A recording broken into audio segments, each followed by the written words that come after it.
Morning sir. बैठिए। Thank you sir. Rahul ji sir. Mask पहन के बात करना पसंद करेंगे कि मास्क खोलकर? खोल लो। ठीक है। ठीक है राहुल, अपना परिचय दीजिए जरा।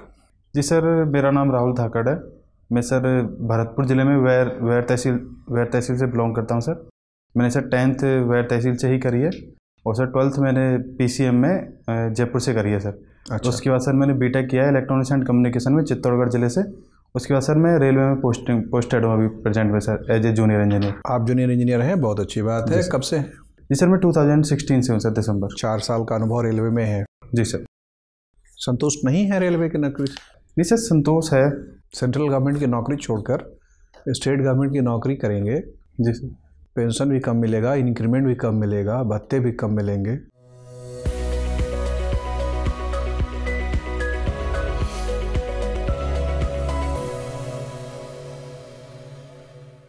जी सर, सेटिस्फिकेशन है सर, मेरी फील्ड का ही है। मैंने B.Tech किया है as a junior engineer sir. मैं वर्क से भी सेटिस्फाइड हूँ और अदर चीज़ भी सेटिस्फाइड हूँ। और सर उसमें सिर्फ एक स्पेसिफिक फील्ड है सर। और सर इसमें एज ए RAS में सर बहुत सारी फील्ड डाइवर्सिटी सर बहुत सारी हैं, तो मुझे सर नई नई चीज़ें सीखने का शौक़ है। लेकिन एक दफ़ा जो नौकरी मिल गई तो वो तो बदलेगी नहीं। मान लीजिए टैक्स अफसर आप बन गए। जी सर। तो जिंदगी भर टैक्स अफसर रहेंगे। तहसीलदार बन जाएंगे तो जिंदगी भर तहसीलदार रहेंगे। जी सर। बट सर जैसे तहसीलदार हैं या फिर तहसीलदार बनने, तो तहसीलदार में सर बहुत सारी डाइवर्सिटीज़ हैं सर। जैसे मैं अभी प्रेजेंट में जॉब में हूँ सर, तो वहाँ पे सर जैसे लेबर क्लास जो सर वर्क करता है हमारे अंडर में सर, उनके लिए जैसे कई बार काफ़ी सारी चीज़ें देखता हूँ मैं सर। तो उनको सर कई बार इच्छा होती है कि मतलब कि इनको कुछ इंप्रूवमेंट्स करवाऊँ। जैसे सर लेबर हैं जो सर टेंट डाल के वहीं पे साइड पे रहते हैं सर, उनके छोटे बच्चे हैं, वो सर कुछ मतलब पढ़ाई नहीं कर पाते हैं। तो सर इस फील्ड में रहते हुए सर मैंने काफ़ी कोशिश करी, बट सर मैं ज़्यादा कुछ कर नहीं पाया उनके लिए। तो सर ऐसी कई बार इच्छा होती है कि कुछ उनके लिए करें, तो सर उसके लिए सर बेटर प्लेटफॉर्म है। परीक्षा कितने साल से दे रहे हैं आप? जी सर, मेरा सेकंड अटैम्प्ट है सर। मतलब 2017 में दिया फिर 18 में दिया? नहीं सर, एक्चुअल में कंटिन्यूस वैकेंसी नहीं आती यहाँ पे। अच्छा। 2016 में दिया था, उसका 2018 में दिया सर। अच्छा, तो आप प्रयासरत हैं कि आप राजस्थान सेवा में आ जाएं? जी सर। लेकिन अगर आपको मनपसंद जॉब नहीं मिला, मान लीजिए आप एडमिनिस्ट्रेटिव सर्विस में चाहते हैं, पुलिस सर्विस, वो नहीं मिला। जी सर। रैंक अगर कम रहा तो क्या करेंगे? छोड़ के आएंगे या रेलवे में जारी रखेंगे? जी सर, पोस्ट पे डिपेंड करता है सर। अगर पोस्ट अच्छी मिल गई तो सर मैं मोस्टली चांसेस है मैं छोड़ के रेलवे से इधर आ जाऊँगा सर। तो उससे आपकी सीनियरिटी बनी रहेगी कि वो ख़त्म हो जाएगा फिर ना? हाँ सर, वो सीनियरिटी तो लॉस हो जाएगा। सेंट्रल गवर्नमेंट का सर जो भी है वो स्टेट गवर्नमेंट में जॉब में आते हैं तो उसका कोई प्रॉफिट नहीं मिलता सर। तो आपको लगता है कि ये ठीक रहेगा? जी सर, स्टेट में जॉब करने का भी सर रीज़न है सर मेरा। जैसे मैं फैमिली को सर सपोर्ट करना चाहता हूँ। ठीक है। सेंट्रल ये बताइए, राजस्थान में ज़िले कितने हैं? जी सर, 33। जी सर। और संभाग कितने? 7। सबसे बड़ा संभाग कौन सा है सर? संभाग सर जनसंख्या के आधार पर? जनसंख्या के आधार पर सर जयपुर संभाग। और सबसे छोटा संभाग? भरतपुर संभाग सर। सबसे छोटा है जनसंख्या के नाते? जी सर। कितनी जनसंख्या है भरतपुर संभाग की लगभग? सर संभाग की सर आइडिया नहीं। Sorry sir. अच्छा, जिले की बताइए। सॉरी सर, जिले की भी नहीं आइडिया? जी सर। सबसे कम जनसंख्या किस जिले की है? सबसे कम जनसंख्या सर एग्जैक्ट सर पता नहीं, सॉरी, गैस कर सकता हूँ सर। जैसलमेर। अच्छा। जी सर। तो आप 4 साल से राजस्थान की परीक्षा दे रहे हैं। जी सर। और वैसे तो आप राजस्थान के ही हैं, तो लगाव तो आपको होना चाहिए। जी सर, लगाव है, बट सर जैसे स्पेसिफिक संभाग या जिले की सर जनसंख्या सर पता नहीं है। डूंगरपुर और धौलपुर। जी सर। इन 2 जिलों की तुलना बताइए तो कैसे करेंगे? सर तुलना में देखें तो दोनों छोटी, मतलब एज एरिया काफ़ी छोटी है। अब जैसे डूंगरपुर है सर, वहाँ पे पहाड़ी एरिया ज़्यादा है, लेकिन धौलपुर में सर बीहड़ ज़्यादा है। जो चंबल सर निकलती है तो वहाँ से सर जो बीहड़ इलाका है वो धौलपुर में ज़्यादा है। और सर जो डूंगरपुर है वहाँ पे सर जो आदिवासी जो पिछड़ी जो जनजातियाँ हैं वो सर वहाँ पे ज़्यादा है। और धौलपुर में सर सारी जो जितने भी। क्या कारण है कि डूंगरपुर में लिंग अनुपात बहुत ऊंचा है? सर 980 के आसपास है और धौलपुर में बहुत नीचे 845-50 के आसपास। जी सर एक्चुअली डूंगरपुर में जो है सर जो आदिवासी जनजातियाँ हैं सर वहाँ पे एजुकेशन कम है। और सर अभी एक ट्रेंड रहा है कि जहाँ पर एजुकेशन बहुत कम है वहाँ पर सर जो जहाँ भी जितनी भी जगह पर है सर वहाँ पे लिंगानुपात ज़्यादा है। इसका मतलब है कि शिक्षा ही महिलाओं के लिए दुश्मन है? सर एक तरह से डायरेक्टली मतलब नहीं कह सकते कि दुश्मन है, क्योंकि सर एक्चुअली शिक्षा जहाँ पर हो गई है, जैसे मतलब ज़्यादा है वहाँ पर सर लिंग अनुपात कम नहीं है, जैसे केरल में बहुत ज़्यादा है। डूंगरपुर से धौलपुर की साक्षरता ज़्यादा है जी सर, और महिलाओं के प्रति वैमनस्य भी ज़्यादा है। जी सर। डूंगरपुर में शिक्षा कम है और महिलाओं के प्रति मैत्री भाव ज़्यादा है, तो ये तो संबंध दिख रहा है ना। जी सर, एक्चुअल में एक ही शिक्षा अगर पूरे लेवल पर हो जाती है तब सर बेकार नहीं है। जैसे केरल में सर मतलब सबसे ज़्यादा टॉप लिंग अनुपात है और सबसे ज़्यादा शिक्षा भी है, तो इसका मतलब शिक्षा से डायरेक्ट रिलेशन नहीं है। बट सर शिक्षा भी एक जैसे मॉडरेट लेवल पर होती है, जैसे वहाँ पर लोग जो अभी भी थिंकिंग बनी हुई है, जैसे हमारे भरतपुर सर धौलपुर मतलब अटैच है, तो वहाँ पर सर अभी भी वो पितृसत्तात्मक सोच ज़्यादा है। अच्छा, तो इसलिए केरल का क्षेत्रफल राजस्थान के एक जिले के क्षेत्रफल के लगभग बराबर है। किस जिले के बराबर है लगभग? सॉरी सर, आइडिया नहीं। मतलब केरल का कोई एक जिला है इतना बड़ा जितना केरल है? जी सर, आइडिया नहीं है सर। कोई आइडिया नहीं? जैसलमेर हो सकता है सर, गैस के अकॉर्डिंग। अच्छा, तो क्षेत्रफल के आधार पर जैसलमेर सबसे बड़ा है। दूसरे नंबर पे कौन सा जिला है? जैसलमेर के बाद सर बीकानेर है कि बाड़मेर है? Sorry sir. ठीक। राहुल जी सर, आपके नाम के एक दो प्रसिद्ध व्यक्तियों का जिक्र करेंगे? जी सर, राहुल द्रविड़ है क्रिकेट में, और राजनीति में देखिए सर राहुल गांधी हैं। और कोई? और सर राहुल महाजन भी हैं सर। अच्छा, पॉलिटिशियन। ठीक है, ये बताइए कि आपके जीवन का आदर्श कौन है? जी सर, मेरे जीवन का आदर्श सुभाष चंद्र बोस है सर। क्यों? जी सर, सुभाष चंद्र बोस से सर काफ़ी चीज़ें जो मुझे सीखी हैं, जैसे ब्रिटिश टाइम में भी सर उन्होंने 1 साल के अंदर सर ब्रिटेन में रह करके इंग्लिश मीडियम से सर IAS की परीक्षा क्वालिफाई किए थे सर। और उसके बाद जब वो 1 साल क्वालिफाई करने के बाद भी सर उन्होंने देशभक्ति के लिए सर इतनी बड़ी पोस्ट को उस टाइम पे छोड़ दिया था वो इजीली से सर। उनका जन्म कब हुआ था? सर सॉरी, जन्मदिन का पता नहीं। उनकी मृत्यु कब हुई थी? सर मृत्यु का एक्चुअल में अभी भी डाउट है उनकी, मतलब अभी तक कॉन्स्पिरेसी बनी हुई है कि जिस टाइम पे इंडिया आज़ाद हुआ था तब वो हवाई यात्रा कर रहे थे सर, उसमें बताया जाता कि वो मृत्यु हो गई थी। ठीक है, रेलवे का प्राइवेटाइजेशन हो रहा है जी सर, इस पर आपका क्या विचार है? आप इसको कैसे देखते हैं? अच्छा है, खराब है, बहुत अच्छा है, क्या है? जी सर, रेलवे का प्राइवेटाइजेशन हो रहा है सर, अच्छा है, बहुत ख़राब नहीं, अच्छा है, क्योंकि कोई भी चीज़ होती है सर उसकी प्रोग्रेसिव है सर ये प्राइवेटाइजेशन होना भी। अभी हमने देखा कि तेजस एक्सप्रेस को सरकार फिर बंद कर रही है। जी सर, प्राइवेटाइजेशन का उस शुरुआत था एक तरह से। जी सर, तो बंद हो रहा है सर। एक्चुअल में प्राइवेट प्लेयर्स का सर जैसे पुराने टाइम से ही है कि प्राइवेट प्लेयर्स जितने भी हैं वो सर जब जहाँ पर उनको प्रॉफिट मिलता है सर वहाँ पे वो लोग बंद, तो फिर तो बीच बीच में छोड़ छोड़ के भाग जाएंगे। जी सर, तो ऐसी चीज़ों के लिए रेलवे जो कि हमारी एक रीढ़ है, जी सर, तो उसमें प्राइवेटाइजेशन करना ठीक है आपके हिसाब से? जी सर, एक्चुअली पूरी तरह से प्राइवेटाइजेशन नहीं हो रहा है और पूरी तरह से प्राइवेटाइजेशन का भी सर गलत है। मतलब सर PPP मॉडल पे लेके जा रहे हैं सर, कुछ पार्ट को प्राइवेट कर रहे हैं, कुछ को गवर्नमेंट रहेगा, तो सर पूरी तरह से प्राइवेट इसीलिए नहीं कर सकते। तेजस के केस में भी तो यही था। जी सर, लेकिन अल्टीमेटली बंद करना पड़ा। जी सर, दिल्ली में मेट्रो चल रहा था, रिलायंस चला रही थी। जी सर, घाटे में गई, बंद करना पड़ा। जी सर। तो फिर क्या मतलब बनता है इसका? जी सर, एक्चुअल में प्राइवेट सर इसलिए किया जाता है क्योंकि इन्वेस्टमेंट आए सर, जैसे गवर्नमेंट मतलब बहुत सारे इन्वेस्टमेंट नहीं कर सकती है। जैसे सर मैं मेरे फील्ड से रिलेटेड एग्जांपल देता हूँ कि सर जैसे रेलवे का इलेक्ट्रिफिकेशन हो रहा है सर, रेलवे का इलेक्ट्रिफिकेशन हो रहा है सर, वो मैक्सिमम जो है वो प्राइवेट फील्ड से ही करवा रहे हैं सर। उसमें मैक्सिमम हमारा जो गवर्नमेंट का जो रहता है वो एक सुपरवाइजर होता है और बाकी वहाँ पे 50-60 लेबर होती है, वो प्राइवेट की होती है सर। तो उससे सर जो प्रोजेक्ट्स हैं वो सर बहुत फास्ट हो रहे हैं, क्योंकि उसमें आपको ये नहीं लगता कि इसके माध्यम से कुछ कॉरपोरेट घरानों को फायदा पहुंचाने की बात हो रही है? जी सर, वो मीडिया रिपोर्ट्स के अकॉर्डिंग देखें तो ऐसा बोला जाता है कि अडानी अंबानी ग्रुप को फायदा पहुंचाया जा रहा है। बाकी सर ऐसा नहीं है, क्योंकि गवर्नमेंट मतलब पूरी तरह से जहाँ पर इन्वेस्टमेंट नहीं कर पा रही है तो सर वहाँ पर प्राइवेट प्लेयर से इन्वेस्टमेंट करके अगर रेलवे आगे जाती है सर वो प्रॉफिट है। अच्छा, आप भरतपुर से हैं? जी सर। तो भरतपुर में केवलादेव नेशनल पार्क भी है? जी सर। ये रामसर भूमि भी है? जी सर। मॉन्ट्रेक्स रिकॉर्ड में भी है? जी सर। इन दोनों में क्या अंतर होता है या दोनों एक ही है? जी सर, एक्चुअली में जो रामसर कन्वेंशन है सर उसके अकॉर्डिंग तो जो भी वेटलैंड होती है जहाँ पर वो एक पानी होता है 6 फीट तक सर, वहाँ पे सर उसको मतलब रामसर कन्वेंशन में शामिल किया जाता है। अच्छा, 6 फीट तक पानी होना जरूरी है? एक्चुअल में 6 फीट पानी कंपलसरी नहीं है, एक मतलब एक पर्टिकुलर रेंज है सर, उसका आइडिया नहीं है मुझे। अच्छा। बाकी एक पर्टिकुलर पानी मतलब दलदली भूमि हो, पानी हो, और वहाँ पे सर मतलब कुछ विशेषताओं सर उसको रामसर साइट में ऐड किया जाता है। ठीक है। और सर मॉन्ट्रेक्स रिकॉर्ड में सर सिर्फ उस जगह को शामिल किया जाता है जो वहाँ पर जो की जैव विविधता खतरे में है, उससे जिससे जैव विविधता खतरे में होने सर मॉन्ट्रेक्स रिकॉर्ड में शामिल कर लेंगे तो सर गवर्नमेंट है या फिर जो भी है उस पर ध्यान देंगे जैसे जैव विविधता को प्रोटेक्ट किया जा सके। आपने लिखा है वॉचिंग मूवी और हिंदी वेब सीरीज। जी सर। कुछ ऐसा है आपकी हॉबी है? जी सर।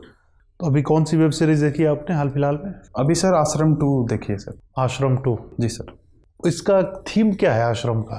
जी सर, एक्चुअल में आश्रम का जो थीम है वो उसमें ये बताया गया है कि जो इंडिया में सर जो बाबा लोग होते हैं सर, उनको जैसे एक किस लेवल पर वो लोग जो गलत जो चीज़ें की जाती हैं, जो जितना भी जो प्रोस्टिट्यूशन है और ड्रग्स वगैरह को किस तरह से आगे मोटिवेट किया जाता है। जैसे लोग इतना श्रद्धा से, इतने मतलब प्रेम भाव से उनको मतलब एक काफ़ी लेवल तक सर पूजते हैं उन लोगों को, और वो लोग उस चीज़ का कितना मतलब गलत फ़ायदा उठाते हैं। तो उससे सर एक जैसे समाज में संदेश देने की कोशिश करी गई है कि मतलब सर ये चीज़ एकदम से अंधभक्ति भी बेकार है। अभी OTT को गवर्नमेंट रेगुलेट करने की बात कर रही है। जी सर। आपके हिसाब से ठीक है, गलत है? जी सर, फ्रीडम ऑफ एक्सप्रेशन से देखा जाए तो सर पूरी तरह से रेगुलेट करना तो सर गलत है। बाकी सर बिना रेगुलेशन के भी अगर पूरा चलने दिया तो भी गलत है सर। तो एक मतलब हाफ रेगुलेशन होना जरूरी है। हाफ रेगुलेशन क्या होता है? हाफ रेगुलेशन मतलब सर जैसे एक सर्टिफिकेट दे दिया जाए कि एक ये जो A+ या फिर उसको डिवाइडेशन किया जा सकता है कि इसको मतलब लोगों पे छोड़ दिया जाए इसको, कि मतलब सर्टिफिकेट देने के बाद कि वो लोग उसको देखना चाहते हैं कि नहीं देखना चाहते। तो समाज की जो रियलिटी है वो सामने नहीं आ पाएगी सर। इसीलिए मैंने बताया कि मतलब पूरी तरह से रेगुलेट करके चीज़ों को बंद करना गलत है। उनको एक तरह से कैटेगरी में और कैटेगरीज डिवाइड करके और उनको बताया जाए कि ये इस जेनर की मूवी है, तो जो भी देखना है नहीं देखना वो लोग डिसाइड करेंगे ऑटोमेटिकली सर। ठीक है राहुल। जी सर। सर राहुल जी। जी सर।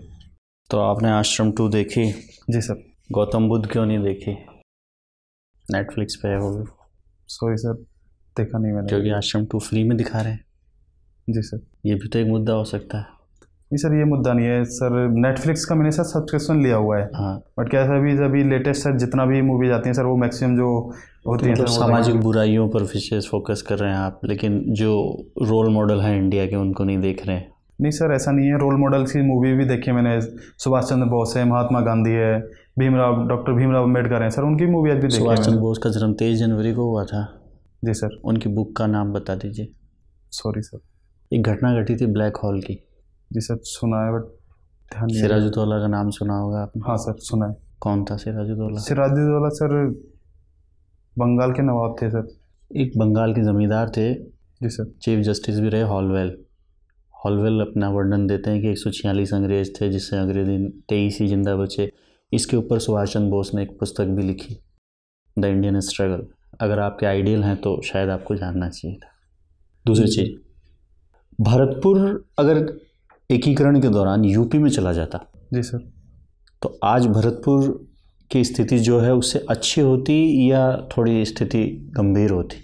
जी सर, प्रेजेंट सिनेरियो के अकॉर्डिंग देखें तो यूपी अभी प्रेजेंट में सबसे ज़्यादा क्राइम रेट में हाईएस्ट है, तो उसके अकॉर्डिंग देखा जाए तो सर भरतपुर यूपी में जाता तो अभी प्रेजेंट में जो कंडीशन है उससे शायद ज़्यादा खराब कंडीशन होती। ठीक है। जी सर। दूसरी चीज़, आप चित्तौड़गढ़ में रहे? जी सर। चित्तौड़गढ़ कौन सी 2 नदियों के किनारे है? गंभीर नदी सर बहती है। हाँ सर, माही सोम, सॉरी सर, गंभीरी और बेड़च। जी सर। ठीक है। ये जो भरतपुर का जो अगर आप इतिहास उठाकर देखें, जाटों का प्लेटो कहते हैं एक शासक हुए हैं, तो भरतपुर का और कछवाहा शासकों के बीच संबंध कैसे रहे, और उस संबंधों को आप भरतपुर के शासकों के संदर्भ में ज़्यादा पॉजिटिव देखते हैं या कछवाहा शासकों के? क्योंकि बदन सिंह और सवाई जय सिंह के साथ की स्थिति आपको पता ही होगी। जी सर। तो उसके बारे में आपकी क्या सोच? सर एक्चुअल में ज़्यादा सर मुझे आइडिया नहीं है। बाकी सर जो आपने बोला कि भरतपुर का जो प्लेटो है वो तो महाराजा सूरजमल को कहा जाता है। जी सर। जाटों का प्लेटो, जाटों का अफलातून का। लेकिन मैं जो पूछ रहा हूँ आपको कि भरतपुर और कछवाहा शासकों के बीच पहले दुश्मनी थी। जी सर। लड़ाई भी हुई है। जी सर। और फिर बाद में दोस्ती भी होती है। जी सर। और इसी वजह से सवाई जय सिंह को राजराजेश्वर की उपाधि मिलती है जब मोहम्मद शाह रंगीला जो होते हैं। तो उसको आप किस संदर्भ में देखते हैं कि भरतपुर की ठीक रहा कि कछवाहा शासकों को? सॉरी सर, मुझे आइडिया नहीं। चलिए, ये आपको आइडिया नहीं। अच्छा, एक सवाल कि अभी बजट पढ़ा आपने इस बार का? जी सर। कितने संकल्प दिए हैं बजट में? सॉरी सर, संकल्प का पता नहीं। 7 संकल्प दिए हैं। ठीक है। एक सवाल और पूछना चाहूँगा, इस सड़क सुरक्षा कोष क्या है? जी सर, सड़क सुरक्षा जो कोच है उसमें सर जो डीजल पेट्रोल पे सेस लगा करके अलग से सर जो फंड है उसको इकट्ठा किया जा रहा था। जितनी भी सड़क में जो दुर्घटना वगैरह होती है तो उनको रिलीफ फंड प्रोवाइड करवाया जा सके। सर शायद पहले रेट थी 50 पैसे डीजल पेट्रोल पे एक्स्ट्रा लिया जा रहा था सर उसके लिए। लेकिन मेरे को तो लग रहा है कि यातायात के जो आप उल्लंघन कर रहे हैं, जो अभी आप देख रहे हैं कि रेड लाइट क्रॉस कर रहे हैं, जो ये सारी चीज़ें कर रहे हैं, उसमें जो फंड आ रहा है जी सर, और उस फंड का 25% के आसपास इन्वेस्ट करेंगे, ऐसा कुछ लिखा हुआ। चलिए कोई नहीं, ये बताइए कि भरतपुर जो है जी सर, वहाँ बोली कौन सी बोली जाती है? ब्रज भाषा बोली। ब्रज का अर्थ क्या है? सॉरी सर, पता नहीं। चित्तौड़गढ़ दुर्ग, चित्तौड़गढ़ में रहे हैं, कितने दरवाजे हैं सर? नंबर ऑफ दरवाजे। ठीक सर। राहुल, आपने इलेक्ट्रॉनिक्स और कम्युनिकेशन में बीटेक करा है। जी सर। ये बताएं कि भारत का इलेक्ट्रॉनिक्स और कम्युनिकेशन मिनिस्टर कौन है? पता नहीं सर, किसी का भी ध्यान नहीं आ रहा है। नहीं सर, बाकी मिनिस्टर याद हैं बट इलेक्ट्रॉनिक्स एंड कम्युनिकेशन के ध्यान नहीं सर। अच्छा, भारत सरकार का एक कार्यक्रम है इलेक्ट्रॉनिक्स क्लस्टर स्कीम, सुना है इसके बारे में? नो सर, इसके बारे में नहीं सुना है। आप अभी द्वारका में रह के काम कर रहे हैं? जी सर। द्वारका में पोस्टिंग है जी सर। द्वारका का ऐतिहासिक महत्व क्या है? जी सर, द्वारका है जो श्री कृष्ण भगवान थे, जैसे उनकी जन्मभूमि हमारे ब्रज क्षेत्र को कहा जाता है, और सर जो उनकी कर्म भूमि थी सर, वो द्वारका को कहा जाता है। तो उन्होंने का जो शासन था, जो बाद में जो उनकी कर्म भूमि है सर, वो सर द्वारका को कहा जाता है सर। तो जब वो पैदा हुए ब्रज क्षेत्र में, तो वहाँ कैसे चले गए? सॉरी सर, पता नहीं। मतलब द्वारका में काम करने का मौका कैसे मिला? क्या कोई प्रशासनिक परीक्षा पास करके नियुक्ति वहाँ मिली थी आपकी तरह? जी सर, एक्चुअल में हमारा जो रेलवे इलेक्ट्रिफिकेशन का प्रोजेक्ट चल रहा है सर, तो पूरा 250 किलोमीटर का प्रोजेक्ट है सर। तो राजकोट से लेके ओखा तक है। तो सर एक्चुअल में पर्टिकुलर परमानेंट जगह पे हम लोग सर रहते नहीं है। जैसे हर 2-3 महीने मूव करते रहते हैं सर हम। स्टार्टिंग में से 15 दिन राजकोट में रहते, उसके बाद में फिर हापा में रहते, फिर जामनगर, उसके बाद में सर भाटिया। अभी सर द्वारका में अभी प्रेजेंट में 15 डेज अगो पहुँचा हूँ सर मैं। अच्छा, द्वारका में। राजकोट में कितने दिन रहे? सर राजकोट में 20 से 25 दिन रहता सर। बस? हाँ सर। अच्छा, राजकोट किसी खास व्यक्ति के नाम से जुड़ा हुआ है? जी सर, महात्मा गांधी। और उससे पता नहीं, राष्ट्रपिता महात्मा गांधी से जुड़ा है सर। अदानी साहब भी शायद वहीं के रहने वाले हैं। सॉरी सर, पता नहीं। ठीक है राहुल, आपसे बातचीत करके अच्छा लगा। आपका इंटरव्यू हो गया, आप जा सकते हैं। Thank you sir.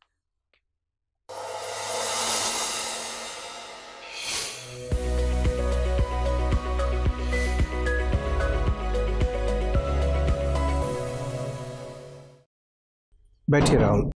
Thank you sir. तो आप आरएएस का इंटरव्यू पहली बार देने जा रहे हैं? जी सर। अच्छा, क्या लग रहा है तैयारी में? कहाँ अभी सर संतोषजनक है, कहाँ गुंजाइश है? सर मेंस के एग्ज़ाम के बाद सर जो रिजल्ट आने में सर अभी तक 1.5 साल लग गया है। तो सर 1.5 साल से जॉब ऐसी है, फील्ड जॉब है, तो कभी पढ़ने का मतलब पढ़ाई छूट गई है। तो सर जो हिस्ट्री सर, जैसे मेरा बैकग्राउंड नहीं था, तो हिस्ट्री सर मेरा बिल्कुल भी मतलब बहुत ही बैक वो लोअर है। तो सर थोड़ा सुभाष चंद्र बोस से सर इंटरेस्ट है, वो आइडियल है, तो उनको पढ़ा था, इसलिए थोड़ा वैसे हिस्ट्री पता है। हिस्ट्री सर बहुत वीक है मेरा। देखिए, हमें लग रहा है कि अगर आप इस प्रशासकीय जॉब के लिए सिंसियर हैं, जी सर, दिल से चाहते हैं कि आप प्रशासक बन जाएं। जी सर। रेलवे वैसे आप अच्छा है जी, सेंट्रल गवर्नमेंट की नौकरी है, आप 4 साल का सीनियरिटी भी है। तो लेकिन अगर आप इस जॉब में आना चाहते हैं तो आपको कई बिंदुओं पर काम करना पड़ेगा। जी सर। एक तो आपका जो पूरा लहजा है वो बड़ा इनफॉर्मल सा है, बातचीत करने का जो लहजा है। जी सर। थोड़ा उसको औपचारिक शक्ल सूरत देना पड़ेगा। Okay sir. थोड़ी सी प्रश्नों को ध्यान से सुनने का, कम से कम दिखावा करना पड़ेगा कि मैंने ध्यान से सुना। जी सर। और चिंतन किया उस पर। जी सर। और सोच के मैं जवाब दे रहा हूँ। जी सर।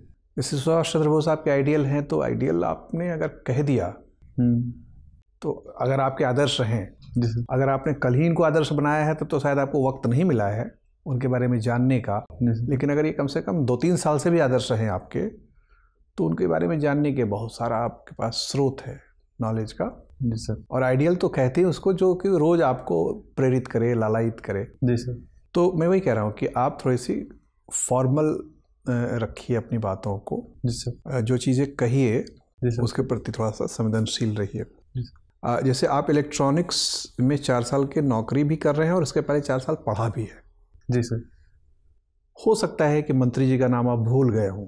जी सर। लेकिन ये कहना कि मुझे पता ही नहीं है, मुझे पता ही नहीं कि ऐसा कोई मंत्रालय है। नहीं सर, मंत्रालय तो पता है सर। या ऐसा कोई मंत्री है? नहीं सर, मंत्रालय पता है, मंत्री सर नाम। हाँ, तो थोड़ा ये दिखाना पड़ेगा कि नहीं मैंने पढ़ा है उनके बारे में। जी सर। लेकिन अभी स्लिप ऑफ माइंड है, अभी फिसल गया। जी सर। ये थोड़ा सा औपचारिक दिखावा करना पड़ेगा कि आप कम से कम गंभीरता से ले रहे हैं। Electronic cluster scheme national electronic policy 2018 में एक्सपायर हुई, फिर उसको 5 साल के लिए रिन्यू किया गया है। उसको पढ़ लीजिएगा क्योंकि उसके कुछ टारगेट्स हैं। ठीक है, ओके। और मेक इन इंडिया प्रोग्राम में सरकार की वरीयता में इलेक्ट्रॉनिक्स उद्योग काफ़ी ऊपर रहता है। जी सर।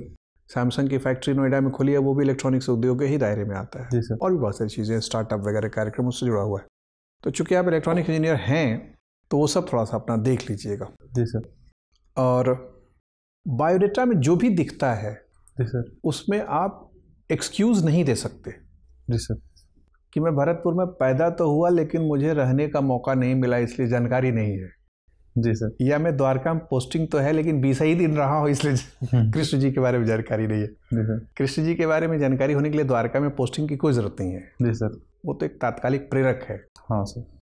कृष्ण के बारे में, राम के बारे में हिंदुस्तान में तो ये हिंदुस्तान के वर्ल्ड के बाहर जानने के बहुत सारे, तो ये सब थोड़ा सा आप तैयार करिए। जहाँ जहाँ लगता है कि सवाल पूछे जा सकते हैं। जी सर। भरतपुर में भारत ध्वनि भी है। जी सर। पूरे भारतवर्ष के बारे में सवाल आ सकता है। आपने बहुत सारे फ्रंट खोल दिए हैं अपने लड़ाई मोर्चे के। वेब सीरीज एक इतना तेजी से फैलता हुआ नया क्षेत्र है जी सर, कि वो आपने मोर्चा खोल दिया है। जी सर। इसको हटा ही लें तो ठीक रहेगा। और सर वेब सीरीज के अलावा मेरी कोई हॉबी भी नहीं है अभी। हिंदी मूवी रहने दें, क्योंकि वो पता नहीं बुजुर्गों को रुचि है कि नहीं उतनी वेब सीरीज देखने की, लेकिन शायद हर आदमी उसमें कुछ ना कुछ पूछ सकता है। हाँ सर, वो एक्चुअल में मेरी हॉबी भी है, प्रेजेंट करंट में काफ़ी बड़ा मुद्दा भी है। क्या क्या वेब सीरीज से सवाल बना के देखेंगे। खैर, तो ये सब ऐसे पहलू हैं जो आपके बायोडेटा को देखने से प्रेरणा मिलती है कि ये सब सवाल आपसे पूछे जाए। जी सर। तो एक अपने बायोडेटा को ध्यान से रखते हुए हर एंट्री पर राहुल और धाकड़ पे भी सवाल आ सकता है। जी सर। नहीं हाँ सर, बट मैंने सुना आरपीएससी में शायद नाम डिस्क्लोज नहीं होता है। नहीं हो रहा है तो अच्छी बात पैनल है, पे। अच्छी बात है। और जहाँ जहाँ एंट्री जो जो चीज़ें उनके पास जा जी सर। रही हैं उससे प्रेरित प्रश्न पूछने की गुंजाइश है, तो अपना तैयार करके रखिएगा। और थोड़ी सी मुझे लग रहा है वही आपको मैंने कहा, थोड़ा सा फॉर्मल रहिए क्योंकि आप ऑलरेडी रेलवे में नौकरी कर रहे हैं। जी सर। तो आपसे उम्मीद की जाती है कि आपके अंदर एक प्रशासकीय छवि, एक आभा मंडल, जी सर, छोटा ही आभा मंडल हो लेकिन प्रशासक वाली दिखनी चाहिए। जी सर। तो वो थोड़ा सा उसको दिखाइए क्योंकि एक्सपेक्टेशन बनता है ना, आप रेलवे जी में सर। ऑलरेडी 4 साल से तजुर्बे में है। जी सर। ये सब काम करिए। कुल मिला के आप कैंडिडेट अच्छे दिख रहे हैं। जी सर। और अगर आप थोड़ा सा गंभीरता से इन सारे पहलुओं पर ध्यान देंगे और वीडियो आपको मिलेगा उसको 2-3 दफ़ा देखिए और देखिए कि कहाँ कहाँ मुझे गुंजाइश है बेहतर करने की। ठीक है, जी सर। चलिए, all the best. Thank you sir. Okay, best of luck. Thank you sir. Okay.